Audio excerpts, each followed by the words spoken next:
Hello दोस्तों, स्वागत है आप सबका एक बार फिर हमारे यूट्यूब चैनल में। बात करेंगे इस वीडियो में ओपीएस को लेकर, जो वित्त विभाग द्वारा कई परिपत्र जारी किए गए हैं। यानी कि ओपीएस 1 अप्रैल 2022 से लागू करने की जो घोषणा की गई, उसके संबंध में कई परिपत्र जारी किए गए, उसी को लेकर बात करेंगे। चैनल में पहली बार है तो लाइक करें, सब्सक्राइब करें, आगे भी अपडेट्स मिलते रहेंगे। तो एनपीएस की जगह पर राज्य सरकार द्वारा राजस्थान के कर्मचारियों अधिकारियों के लिए जो ओपीएस लागू किया जा रहा है, 1 अप्रैल से इसको लागू माना गया है। इसी के संबंध में कई परिपत्र वित्त विभाग द्वारा जारी किए गए, उसी को हम समझेंगे इस वीडियो में। चलिए शुरू करते हैं। तो न्यू पेंशन स्कीम यानी एनपीएस को अब ख़त्म कर दिया गया है पूरी प्रकार से, और इसके लिए परिपत्र जारी कर दिए गए हैं।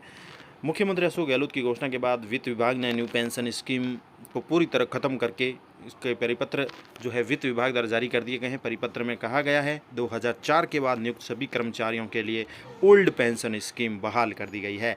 कर्मचारियों के लिए नई पेंशन स्कीम लागू कराने की जिम्मेदारी जो दी गई है वो सेंट्रल रिकॉर्ड कीपिंग एजेंसी है। ऐसी कुछ एजेंसियाँ रखी गई है जो कर्मचारियों के लिए नई पेंशन स्कीम लागू कराने के लिए जिम्मेदार रहेगी। Central record keeping agency, intermediary pension end fund regulatory, state insurance provident directorate को सौंपी गई है। अब पूरे ऑर्डर आपको दिखा देते हैं वित्त विभाग के, इनमें क्या क्या बातें कही गई है। यह है वित्त विभाग का ऑर्डर 19 मई 2022 का, government of Rajasthan finance department का। तो दिस रूल में भी called Rajasthan civil services rule 2022, civil service rule 2022 के नाम से इन रूल्स को जाना जाएगा। The Rajasthan civil service contribution pension rule 2005 hereby repeat 2005 में ही इसमें संशोधन किए गए हैं। इसके लिए अथॉरिटी और एजेंसी जो फंक्शन करेगी, इम्प्लीमेंटेशन करेगी, इसको लागू करेगी, उसके लिए ये फाइनल सेटलमेंट क्लेम के लिए उसके लिए central record keeping agency CRA है, इनको नियुक्त किए गए हैं। इंटरमीडिएटरी है, pension fund regulatory development authority है, director state insurance and provident fund department nodal अधिकारी के रूप में।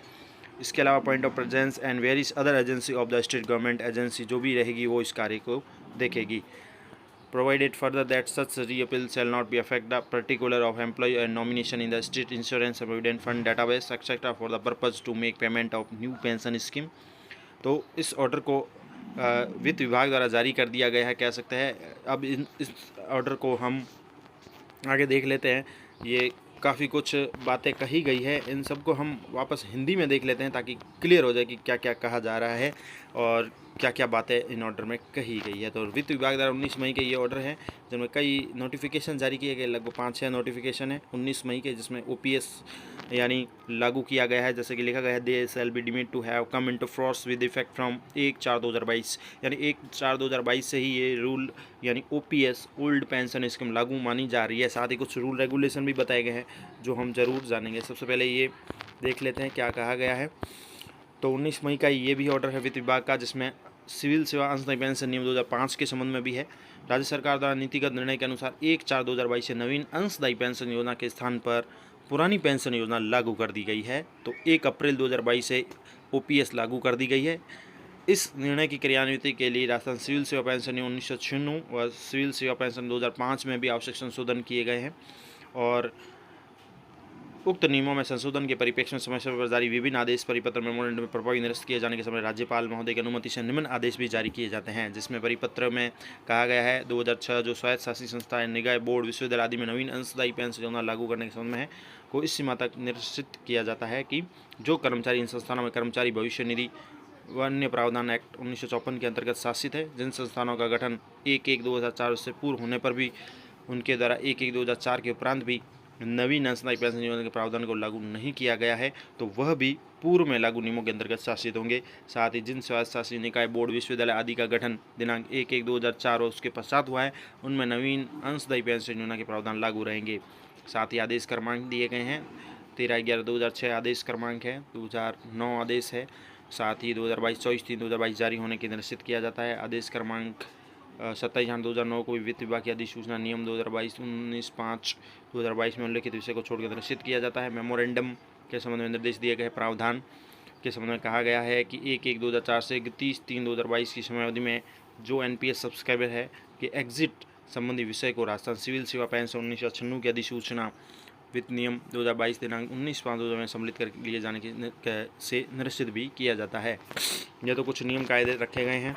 अब बात कर लेते हैं इसको हिंदी में और भी क्लियरिफिकेशन कर लेते हैं क्या क्या बातें कही गई। जो भी ऑर्डर अभी हमने देखे इंग्लिश वाले वही सेम है हिंदी में कन्वर्ट किए गए हैं। तो राजस्थान के राज्यपाल के अनुच्छेद 309 के अनुसार प्रदत्त शक्तियों का प्रयोग करते हुए अंशदायी पेंशन नियम 2005 को निरस्त करने के लिए निम्नलिखित नियम बनाए जाते हैं, जिसमें संक्षिप्त नाम दिया गया है राजस्थान सिविल सेवा अंशदायी पेंशन नियम 2022, और साथ ही यह प्रभावी माना जाएगा 1/4/2022 से। राजस्थान सिविल सेवा पेंशन नियम 2005 इसके द्वारा निरसित भी किया जाता है, यानी 2005 वगैरह के नियम को निरसित करके 2022 का नया राजस्थान सिविल सेवा पेंशन नियम लागू किया गया है। और इसमें शर्तें भी है कि निश्चित नियमों के क्रियान्वयन के लिए निम्नलिखित प्राधिकरण जो एजेंसियां हैं वो निश्चित नियमों के तहत दावों के अंतिम निपटान तक का कार्य करती रहेगी। ये एजेंसियां नियुक्त की गई जो इनके दावों का निपटान करेगी, जैसे central record keeping agency CRA है, मध्यस्थ पेंशन फंड नियामक विकास प्राधिकरण है, निदेशक राज्य बीमा प्रावधिक भविष्य निधि संगठन विभाग नोडल अधिकारी के रूप में उपस्थिति का बिंदु, और राज्य सरकार की विभिन्न अन्य एजेंसियां कार्य करेगी। इसके साथ यह शर्त है कि निरसन के प्रभावित नहीं होगा, बशर्ते यह भी कि इस तरह के निरसन से प्रभावित नहीं होगा, जैसे कर्मचारियों का विवरण, राज्य बीमा भविष्य निधि डेटाबेस आदि में जो नामांकन है, नई पेंशन योजना का भुगतान करने के उद्देश्य से, जिसके बाद NPS के रूप में संदर्भित किया गया है, सेवानिवृत्ति या मृत्यु के समय या स्वयं सदस्यता। इसके साथ ही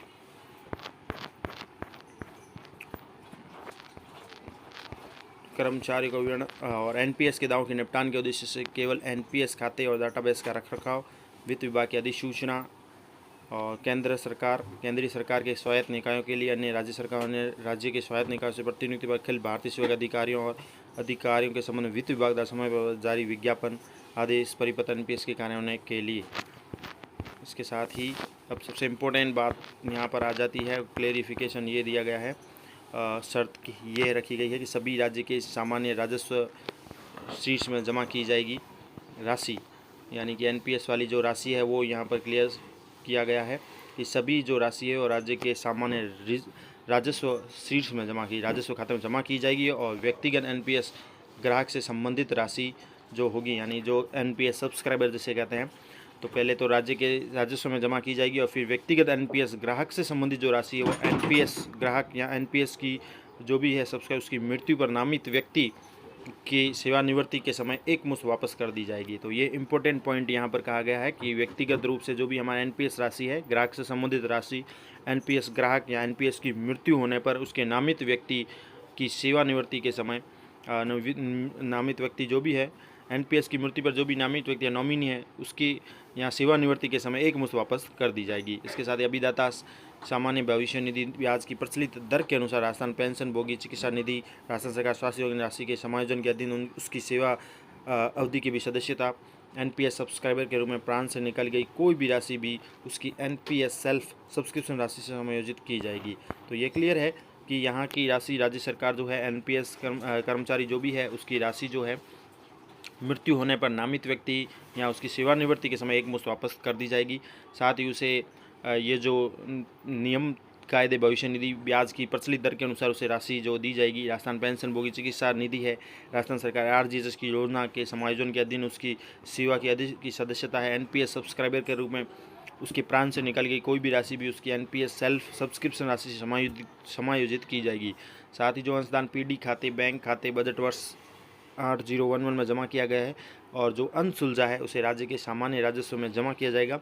राज्य बीमा और भविष्य निधि विभाग प्रत्येक NPS ग्राहक के व्यक्तिगत खाते को बनाए रखने, ये भी इम्पोर्टेंट है, यानी SIPF ऑफिस जो है राज्य बीमा भविष्य निधि विभाग प्रत्येक NPS ग्राहक के व्यक्तिगत खाते को बनाए रखने और सेवानिवृत्ति या मृत्यु के समय NPS समय की सदस्य राशि के निपटान के लिए नोडल विभाग रहेगा। साथ ही जिन सरकारी सेवकों की नियुक्ति 1/1/2004 या उसके बाद हुई थी वह 1/1/2022 को सेवा में नहीं थे, वे भी राज्य सिविल सेवा नियम 1996 के प्रावधान के अनुसार पेंशन के पात्र होंगे। यानी ऐसे कर्मचारी जिनकी नियुक्ति 1/1/2004 को या उसके पश्चात हुई और वे 1/4/2022 को सेवा में नहीं थे, लेकिन फिर भी उनको पेंशन के लिए पात्र माना जाएगा। अप्रैल 2022 के महीने से उनके द्वारा पहले से प्राप्त राशि को प्रचलित सामान्य भविष्य निधि ब्याज दर के साथ जमा करने के अधीन रहेगा। 31/3/2022 तक राज्य सरकार द्वारा पुरानी पेंशन योजना के तहत कोई पेंशन देयता वहन नहीं की जाएगी। पेंशन भोगी पारिवारिक पेंशन भोगी जो पहले से ही राजस्थान सिविल सेवा नियम 1996 के तहत पेंशन प्राप्त कर रहे हैं, NPS ग्राहक होने के नाते पेंशन पारिवारिक पेंशन प्राप्त करना जारी रखेंगे और इन पेंशन भोगियों के लिए निदेशक पेंशन और पेंशन भोगी कल्याण विभाग राजस्थान जो भी है जारी करेगा। नया PPO FPO जीपीओ या सीपीओ संशोधन करने के बाद और उन्हें पहले से भुगतान की गई राशि को समायोजित करके। इसके साथ ही उपरोक्त नियम के निर्देश मामलों का उल्लेख राजस्थान सामान्य खंड 1955 के प्रावधानों के अनुप्रयोग पर प्रतिकूल प्रभाव डालने या प्रभावित करने के लिए नहीं माना जाएगा निशन के प्रभाव के संबंध में। साथ ही ये लास्ट इसका भी ट्रांसलेशन है, लास्ट वित्त विभाग जारी नियम, जिसमें भी ये बात कही गई है। संक्षिप्त नाम दिया गया है, जिसमें राजस्थान सिविल सेवा पेंशन नियम 2022 किया गया है, 1/4/2022 से प्रभावी माना जाएगा। इसमें संबंध में भी कुछ जो है 1996 के नियमों में ये प्रावधान रखे गए हैं। अभिव्यक्ति के राजस्थान राज्य के मामलों के संबंध में पद जो पेंशन योग्य प्रतिष्ठान पर वहन किए जाते हैं के लिए अभिव्यक्ति राजस्थान राज्य के मामलों के संबंध में पद जिनमें वे सरकारी कर्मचारी शामिल है जिन्हें नियुक्त किया गया था जनवरी 2004 या के एक दिन बाद या तो वे सेवा में है या नहीं है। राजस्थान सिविल सेवा पेंशन नियम 2022 के प्रारंभ होने की तिथि पर राज्य सरकार द्वारा निर्धारित शर्तों की पूर्ति पर जो पेंशन योग्य प्रतिष्ठानों पर वहन किए जाते हैं प्रतिस्थापित किया जाता है। तो ये कुछ महत्वपूर्ण नियम थे पेंशन को लेकर, ओपीएस को लेकर जारी किए राज्य सरकार के द्वारा। धन्यवाद।